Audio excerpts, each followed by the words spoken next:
Normalmente, cuando se piensa en el interior de la propia mente, se tiende a imaginar pues una especie de sala de control perfectamente ordenada, ¿no? Claro, a ver, es que resulta enormemente tranquilizador creer que la voluntad humana es la dueña absoluta de su propia casa. Sin embargo, al observar esa misma mente a través del prisma del psicoanálisis clínico de principios del siglo XX, pues resulta que esa sala de control se revela como una auténtica ilusión. Una fachada, totalmente. Eso es. El piloto, lejos de estar al mando, muchas veces está dormido, o peor aún, atado de pies y manos por unas fuerzas monumentales de las que ni siquiera sospecha su existencia. Fíjate, para desmantelar esta ilusión, la inmersión profunda que nos ocupa hoy explora un ensayo de 1923 que, literalmente, reescribió la arquitectura biológica y psicológica del ser humano. Hablamos de El yo y el ello, de Sigmund Freud. Un texto monumental, desde luego. Y ojo, lejos de tratar esta obra hoy como un árido manual médico o un simple glosario de términos clínicos aburridos, vamos a abordar el texto extrayendo citas directas y tratándolo como lo que verdaderamente es, un drama épico. Me encanta esa perspectiva. Sí, una obra literaria estructurada cronológicamente, donde la mente es el escenario y donde intervienen protagonistas, antagonistas y unos giros de guión fascinantes. Así que, antes de presentar a dos personajes que habitan la psique humana, necesitamos mapear un poco el escenario multidimensional donde ocurre todo este conflicto. Pues para empezar a montar ese escenario, Freud comienza estableciendo una premisa fundamental que directamente destruye el tablero plano al que la filosofía estaba acostumbrada hasta ese momento. Él divide la mente en tres grandes niveles, basándose en la cualidad de la consciencia. En la capa más superficial, digamos, tenemos lo consciente. Lo que experimentamos ahora mismo, ¿no? Exacto. Pero Freud lo describe como un estado eminentemente transitorio. O sea, una percepción o un pensamiento está iluminado por la conciencia en un momento dado, pero, literal, al segundo siguiente desaparece de esa luz. Fina capa, Freud ubica lo preconsciente. Aquí residen elementos latentes que no ocupan la conciencia en el presente inmediato, pero que, bueno, pueden ser evocados sin demasiada resistencia. Y para explicar cómo algo preconsciente logra acceder a la luz, Freud señala que estos elementos están ligados a, y cito textualmente, restos mnémicos de palabras oídas. Espera, rebobinemos un poco aquí, porque esto es denso. ¿Qué significa exactamente restos mnémicos? Suena a jerga neurológica pesada, y creo que no queda del todo claro cómo se relaciona con simplemente traer un recuerdo a la mente. A ver, es una excelente pregunta y es clave para entenderlo. En términos muy sencillos, un resto mnémico es la huella que deja un recuerdo en el cerebro. Freud postula que para que un pensamiento interno, uno que no está entrando por los ojos o los oídos en este preciso momento, pueda volverse consciente, necesita engancharse a una representación verbal. Ah, vale. O sea, necesita un vehículo. Exactamente. Es decir, podemos pensar conscientemente en algo abstracto porque nuestro cerebro guardó el recuerdo del sonido de las palabras que lo describen. El lenguaje, por tanto, actúa como ese vehículo que saca las ideas de la penumbra preconsciente. Entendido. O sea, el lenguaje ilumina la idea. Y luego, por supuesto, está la tercera zona, lo inconsciente. Fíjate, para visualizar este escenario completo con todos los niveles, se me ocurre comparar la mente con un teatro inmenso. A ver, cuéntame. Lo consciente sería únicamente el escenario principal, iluminado por un foco muy estrecho. Solo lo que está bajo esa luz existe momentáneamente. Lo preconsciente, por otro lado, serían los actores esperando entre bambalinas. Están en la sombra, sí, pero vestidos y listos para entrar a escena en cuanto el director diga la palabra adecuada. Me gusta mucho por dónde vas. Y finalmente, lo inconsciente sería como un inmenso y húmedo sótano de ladrillo, debajo del teatro, cerrado con llave desde fuera. Un lugar donde actores exiliados hacen ruido, chocan entre sí e intentan derribar la puerta hacia el escenario sin ningún éxito, porque hay una barrera dinámica y opresiva que se lo impide. ¡Guau! Esa metáfora capta a la perfección, la tensión constante de lo reprimido. Porque los inquilinos del sótano no están dormidos plácidamente, están empujando activamente la puerta. Pero aquí es donde la trama de Freud da un giro de guión magistral. Que vigila el sótano y mantiene la puerta cerrada, era un ser puramente consciente. Sin embargo, en la camilla de su práctica clínica observó un fenómeno insólito. ¿Qué pasaba con los pacientes? Pues que al guiar a un paciente para que se acercara a sus recuerdos reprimidos, el paciente comenzaba a mostrar una resistencia feroz. Se quedaba en blanco, bloqueaba la conversación, se angustiaba. Y la revelación impactante, lo fascinante aquí, es que el paciente no tenía ni la menor idea de que estaba resistiéndose. Madre mía. O sea, esa idea cambia por completo el paradigma. Si el vigilante que empuja la puerta desde fuera para que no salgan los monstruos actúa sin darse cuenta, significa que la puerta del sótano se extiende mucho más arriba de lo que pensábamos. Totalmente. Cambia las reglas del juego de la psicología moderna de un plumazo. Freud demuestra que en el propio yo existe una porción inconsciente. El yo exterioriza efectos intensos e instaura represiones sin saber que lo hace. Esto directamente demuele la antigua idea filosófica que igualaba la palabra mental a la palabra consciente. Claro, ya no son sinónimos. Para nada. La consciencia pasa a ser solo una cualidad superficial, un accidente temporal, y ya no sirve para definir al sistema. Y esto es lo que obliga a Freud a presentar a los verdaderos protagonistas estructurales de la historia. Claro, porque si resulta que ese teatro tiene sombras incluso en la cabina del director, la pregunta lógica que cae por su propio peso es: ¿quiénes son exactamente las entidades que habitan el sótano y la superficie? Aquí entra en escena el concepto central del ensayo, y Freud toma prestadas ideas del investigador contemporáneo George Grodek. Así es, un colega suyo de la época. Y Grodek afirmaba algo aterrador, en cierto modo. Decía que en lo que llamamos nuestro yo se conduce de forma pasiva. En lugar de vivir de forma autónoma, somos vividos por poderes innotos e invencibles. ¡Qué barbaridad de frase! Y Freud adopta esta idea y bautiza esos poderes ignotos como el ello. El ello es la matriz primigenia, el caos sirviente de pasiones e instintos ciegos que no conocen reglas, no conocen lógica ni moralidad. El ello está regido única y exclusivamente por el principio del placer. Quiere lo que quiere, de forma inmediata y sin medir absolutamente ninguna consecuencia. Es puro impulso animal. Sí, puro fuego. Y a partir de la superficie de este ello, modificada por el contacto constante con los estímulos del mundo exterior, piensa en ello como una piel endurecida por el roce continuo, brota el personaje del yo. Fíjate que el texto es fascinante en su terminología anatómica. Freud llega a afirmar que el yo es ante todo un ser corpóreo e invoca una imagen bastante gráfica. Habla de el homúnculo cerebral de los anatómicos, esa figura proyectada boca abajo en la corteza. Pero, de nuevo, vamos a desmenuzar esto un poco para quienes nos escuchan. ¿Qué es un homúnculo cerebral y por qué le importaría a Freud que esté boca abajo para explicar el desarrollo de nuestra personalidad?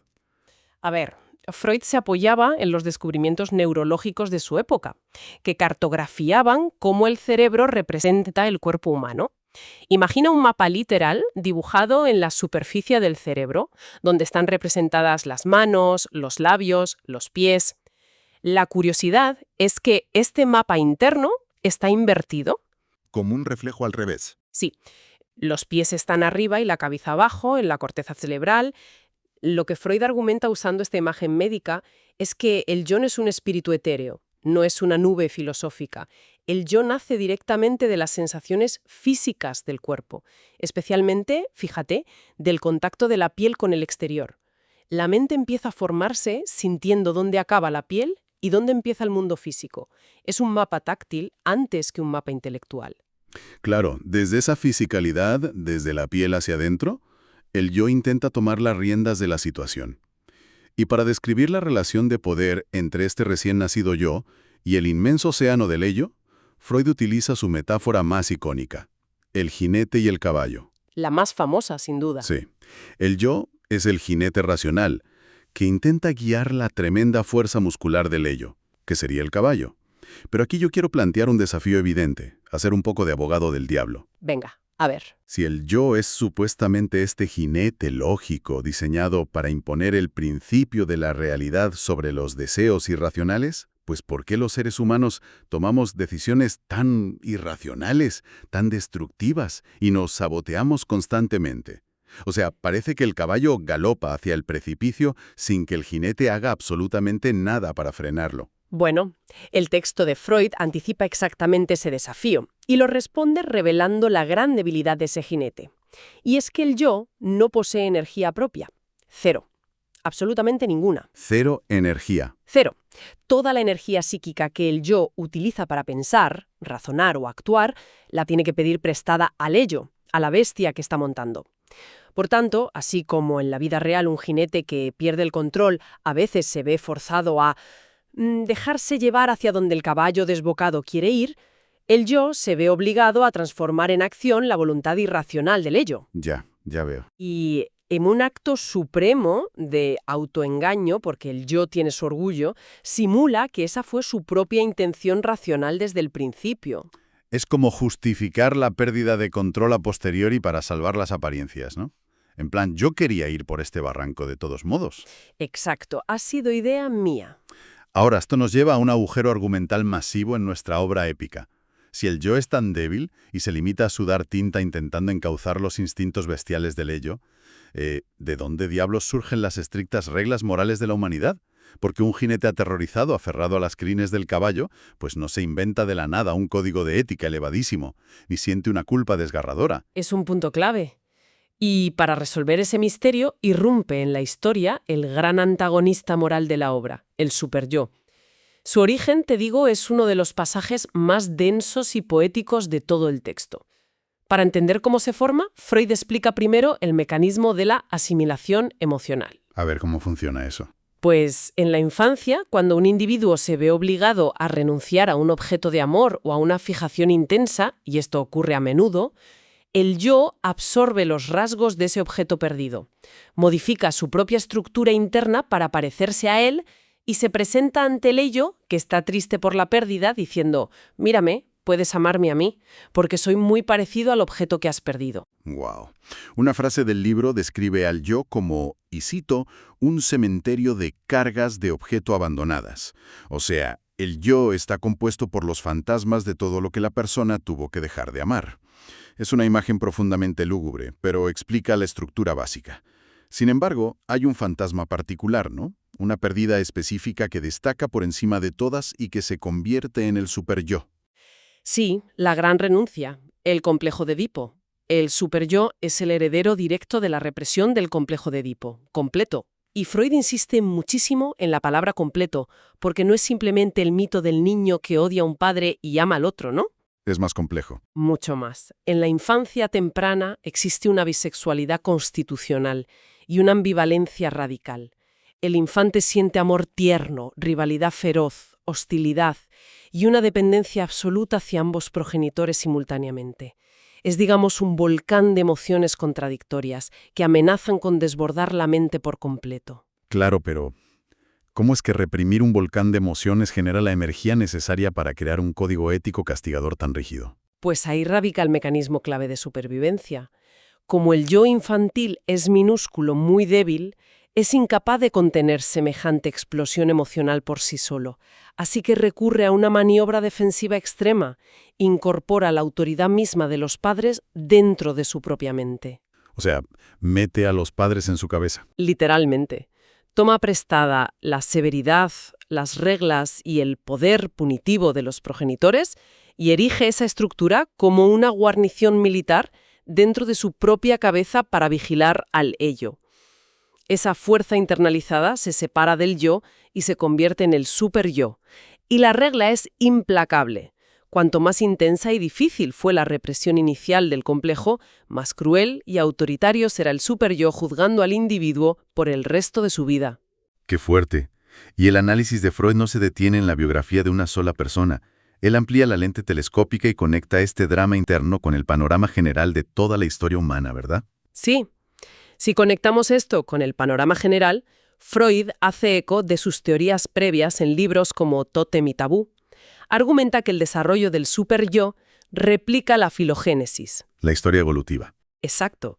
La evolución histórica de nuestra especie sugiere que la religión, la moralidad y los sistemas de leyes sociales son en el fondo remanentes biológicos de generaciones humanas primitivas que tuvieron que internalizar la ley del padre de la horda para evitar el caos violento. Lo más bajo, animal y arcaico del ser humano fue transformado por pura presión evolutiva en lo más elevado e intocable de la consciencia moral actual. O sea, llevamos una epopeya histórica dentro de cada cerebro. Es fascinante, pero teniendo ya configurados a los personajes principales, el deseo ciego del ello, el débil y mediador yo y la tiranía moral del superyo, el escenario necesita un conflicto primordial que mueva los hilos narrativos de esta obra. Freud plantea una guerra subterránea, el combate de los instintos biológicos básicos. Lógica y psicológica a dos impulsos opuestos en eterna pugna. Por un lado, tenemos a Eros, los instintos de vida, que incluyen la sexualidad y la conservación. La misión de Eros es unir, ligar sustancias vivas, crear síntesis y estructurar organismos cada vez más complejos. Y en la esquina opuesta del cuadrilátero biológico, El instinto de muerte, o tánatos, que es todo lo contrario. Su naturaleza es puramente destructiva y regresiva. Su único objetivo biológico es deshacer las uniones, disolver los enlaces y devolver la sustancia orgánica, vibrante y animada, a un estado inorgánico, inerte y libre de tensiones. El polvo al polvo. Vale, aquí es donde se pone realmente interesante la mecánica de este ensayo. Porque, si lo piensas, imaginemos la vida humana como la construcción de un inmenso y elaborado castillo de arena a la orilla del mar. A ver, visualicémoslo. Eros representa el esfuerzo constante, el trabajo meticuloso de reunir millones de granos dispersos, usar la humedad para aglutinarlos, levantar torres complejas y murallas bien estructuradas. Pero el instinto de muerte no es un niño que viene corriendo a patear el castillo por diversión, no, es algo mucho más ineludible. El instinto de muerte es la propia gravedad, es el desgaste del viento oceánico, es una fuerza inherente a los elementos que anhela devolver esa compleja torre de arena a su estado natural. Un suelo liso, inerte y, sobre todo, carente de esfuerzo. Es una representación preciosa y de una tremenda precisión física. Freud argumenta que ambos instintos operan simultáneamente y rara vez se presentan en estado puro. Siempre hay aleaciones, mezclas de los dos. El sadismo, por ejemplo, ilustra perfectamente cómo el instinto de destrucción se alía con la sexualidad de Eros. Pero Freud detecta un fenómeno clínico asombroso en patologías graves como la paranoia. ¿Qué ocurre en la paranoia? Pues que un amor intenso hacia alguien puede transformarse, de forma aparentemente inexplicable, en el odio y la persecución más sanguinarios. Lo cual nos obliga a detenernos un segundo. Si ambos instintos son fuerzas elementales contrarias, o sea, están en polos opuestos, ¿cómo puede la energía pasar del amor, de Eros, al deseo de destrucción, a tánatos, tan fácilmente? ¿Parecen incompatibles? Pues la respuesta que ofrece el texto introduce una noción brillante, la energía desplazable. Freud hipotetiza que en la mente existe un cupo de energía neutra, que proviene originariamente de Eros, pero que ha sido despojada de su naturaleza sexual. Esto es lo que se llama energía sublimada. Vale, energía limpia, por así decirlo. Sí, y el yo utiliza esta energía maleable para establecer conexiones de pensamiento, razonamientos lógicos, trabajar, estudiar. Sin embargo, aquí viene el peligro. Al despojar a Eros de su carga erótica para usar esa energía en tareas intelectuales, el instinto de muerte queda desatendido y libre de su contraparte amorosa. Ojo con esto. Esa energía limpia, si la mente está en conflicto, puede ser secuestrada por los impulsos agresivos para facilitar una descarga rápida de tensión psíquica. En esencia, al tratar de ser puramente racionales o espirituales, la mente a menudo desarma a Eros y le entrega munición gratuita a los instintos destructivos. Madre mía, es como un arma de doble filo constante. Y esa mecánica de transferencia de energía nos empuja directamente al clímax narrativo de la obra. Conociendo ya a los implacables amos que exigen su tributo de energía, surge la gran cuestión literaria y clínica de este libro. ¿Cómo sobrevive el personaje del yo a semejante asedio triple? Porque Freud dedica un capítulo final a las servidumbres del yo, retratándolo literalmente como, cito, una pobre cosa. Es que es un cuadro desolador para la vanidad humana, sinceramente. El yo se debate entre tres tiranos absolutos, y de las exigencias cruzadas de estos tres amos surgen las tres grandes formas de angustia humana. Vamos a repasarlas. Cuando el yo se ve abrumado por las amenazas reales del mundo exterior, experimenta la angustia de peligro. Cuando siente que las demandas de placer salvaje del ello van a desbordar su capacidad de control, sufre la angustia neurótica. Y cuando presiente la ira, el desprecio o el castigo del superyo, experimenta la angustia moral, que en el fondo Freud dice que se percibe como un miedo a la muerte misma. Es como estar atrapado en una habitación donde las paredes se cierran simultáneamente desde 3 direcciones distintas. Y fíjate que esta triple amenaza explica fenómenos clínicos que de otro modo resultarían totalmente absurdos. Por ejemplo, Freud describe extensamente la llamada reacción terapéutica negativa. Un concepto fascinante. Son pacientes que acuden a análisis que hacen progresos evidentes, reciben noticias esperanzadoras sobre su curación y de repente, de manera incomprensible, empeoran drásticamente de la noche a la mañana. Es como si el éxito les enfermara. Claro, y desde una lógica puramente consciente, pues carece de sentido. Cualquier enfermo desea sanar, ¿verdad? Pero la lupa psicoanalítica revela al tirano oculto. Existe en ese individuo un superyo que ejerce una tiranía cruel, que exige sufrimiento y castigo debido a un sentimiento inconsciente de culpabilidad por viejos conflictos edípicos reprimidos. O sea, no saben por qué se sienten culpables. No, el paciente no es que se sienta moralmente culpable en su cabeza. Su experiencia consciente es simplemente sentirse físicamente enfermo, bloqueado o miserable. El superyo se niega a soltar a su presa y boicotea activamente la curación, porque para esta estructura, el sufrimiento neurótico es la forma en que el individuo paga su supuesta deuda kármica interna. Hay pasajes en el libro donde este boicot se lleva al límite absoluto, como en los casos de melancolía severa, lo que hoy entenderíamos por depresiones clínicas extremas. Freud relata cómo el superyo reúne todo el instinto de muerte disponible en la psique y lo vuelca íntegramente contra un yo indefenso, machacándolo, criticándolo y torturándolo sin descanso, un proceso que puede acabar empujando al individuo a la aniquilación física total. Frente a esta auténtica carnicería, el yo desarrolla unas maniobras políticas de supervivencia dignas de estudio. Totalmente. La agudeza analítica de Freud brilla muchísimo cuando compara las maniobras del yo con las de un monarca constitucional o incluso con un estadista pragmático y acorralado. El yo mantiene la ilusión de soberanía, portando la corona ante el mundo exterior, pero su gobierno es un ejercicio constante de apaciguamiento político. Un juego de malabares. Sí, formula justificaciones intelectuales rebuscadísimas para disfrazar las perversiones primitivas que le exige el ello, y al mismo tiempo le oculta la dura realidad de la calle para que el ello no se altere, y simultáneamente se arrodilla suplicando aprobación ante la mirada reprobatoria de la aristocracia del superyo.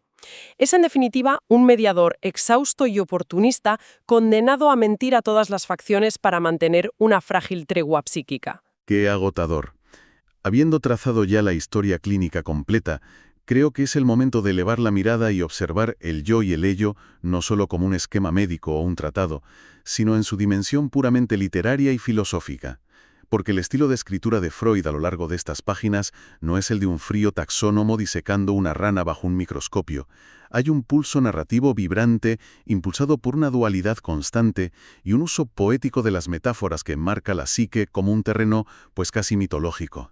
Es que Freud poseía una ambición científica innegable. Quería hacer ciencia, pero su vehículo de expresión estaba empapadísimo de la gran literatura romántica y clásica.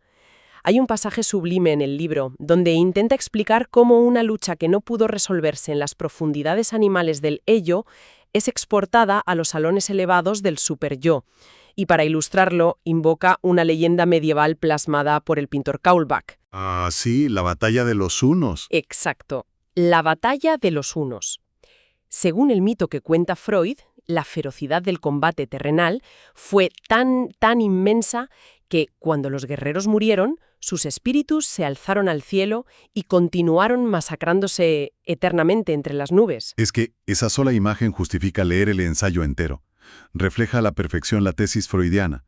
O sea, los instintos bestiales del origen no desaparecen mágicamente al civilizarnos o alcanzar la madurez. Simplemente elevan su campo de batalla hacia los ideales filosóficos y morales más altos. Y ese es verdaderamente el logro magistral de Freud en esta obra. Transforma la visión mecanicista victoriana del cerebro, esa idea de una serie de interruptores y engranajes lógicos perfectos, y la sustituye por una geografía arcaica y viva. Un campo de batalla estratificado, donde herencias prehistóricas, traumas infantiles no resueltos y pasiones inmortales libran una guerra de trincheras que no se detiene ni un solo segundo de la vida del sujeto. Entonces, si miramos todo esto desde la distancia, ¿qué significa todo esto para la experiencia humana moderna? ¿Qué se extrae de la lectura de esta epopeya clínica un siglo después de su publicación? Pues significa que la naturaleza contradictoria del individuo debe ser reinterpretada por completo. Quienes nos escuchan y alguna vez han sentido que una parte oscura de sí mismos desea algo irracional o destructivo, y simultáneamente otra parte les fustiga con un látigo moral invisible hasta hacerles sentir miserables, tienen que saber que no están experimentando un fallo de sistema. No hay un defecto de fábrica en el ensamblaje lógico de sus mentes. Están experimentando, en tiempo real, el diseño biológico y el pesado legado histórico de toda nuestra especie. Una estructura que es, por pura necesidad biológica, conflictiva, trágica y verdaderamente épica. Es un mapa existencial de proporciones monumentales.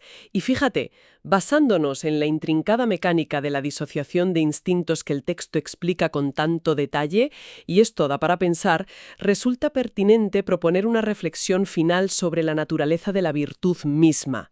Freud nos advierte que la sublimación, esa transformación aparentemente noble de nuestros impulsos animales en tareas elevadas e intelectuales, conlleva siempre un enorme peligro, porque debilita al instinto de vida y deja suelto al instinto de agresión en la mente. Claro.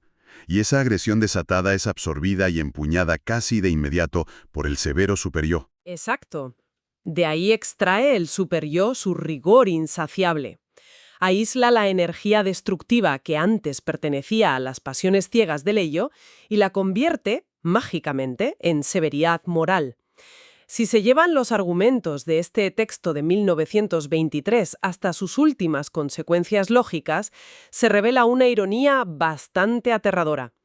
Las mayores indignaciones éticas humanas, los linchamientos morales más implacables y la virtud más pura y ruidosa esgrimida para señalar y condenar los defectos ajenos, podrían no ser otra cosa que el mismísimo instinto de muerte, la pulsión más aniquiladora de la biología, operando magistralmente bajo el intachable disfraz de la sed de justicia. Pureza moral. Descubrir que el tribunal más severo de la civilización se alimenta del mismo veneno primitivo que jure erradicar. Es que Estela. Hasta aquí llega el profundo recorrido de hoy a través de los oscuros e iluminados rincones de esta teoría analítica. Confiamos en que nuestra inversión profunda de hoy ofrezca nuevas lentes con las que observar las mareas internas, reconociendo la presencia de esos actores invisibles y las tensiones titánicas que sostienen cada decisión diaria.